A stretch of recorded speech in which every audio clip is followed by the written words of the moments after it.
Harusnya Nia Daniati yang dipenjara. Farhad Abbas kuliti borok Ibu Olivia Natania. Jadi tamparan.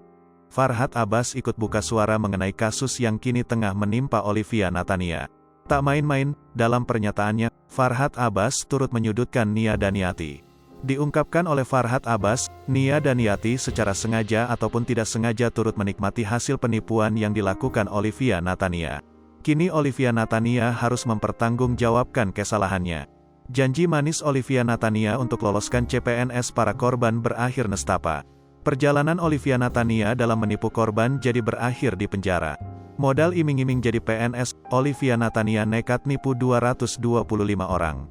Demi hidup serba ada, Olivia Natania nekat melakukan penipuan dengan menjanjikan jadi PNS. Setelah menjalani pemeriksaan perdana sebagai tersangka pada Kamis, tanggal 11 November tahun 2021, Olivia Natania langsung ditahan. Atas perbuatannya, Olivia Natania dituntut 3,5 tahun penjara atas kasus dugaan penipuan calon pegawai negeri sipil, CPNS, oleh Jaksa Penuntut Umum, JPU, Pengadilan Negeri Jakarta Selatan.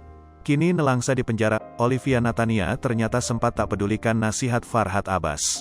Farhad Abbas mengakui bahwa dirinya sudah memberikan peringatan terhadap Olivia Natania. Namun, oi sapaan akrab Olivia malah justru tidak menghiraukannya dan merasa tidak bersalah. Bukannya sadar, omongan Farhad Abbas malah tidak dihiraukan oleh Olivia Natania. Saya enggak kaget lagi ya, karena ada beberapa kejadian ini justru saya sudah mengingatkan jangan sampai terulang lagi gitu. Sehingga ketika saya mewawancarai jawabannya seperti itu dan merasa tidak bersalah, ujar Farhad Abbas dalam kanal YouTube Uyakuya.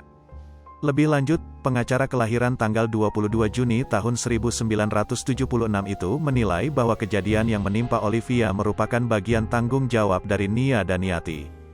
Bak suruh Nia Daniati ikut di penjara juga, Farhad Abbas turut bongkar borok Ibu Olivia Natania. Menurut Farhad Abbas, Nia Daniati tidak peka terhadap perubahan pola gaya hidup mewah dari Olivia.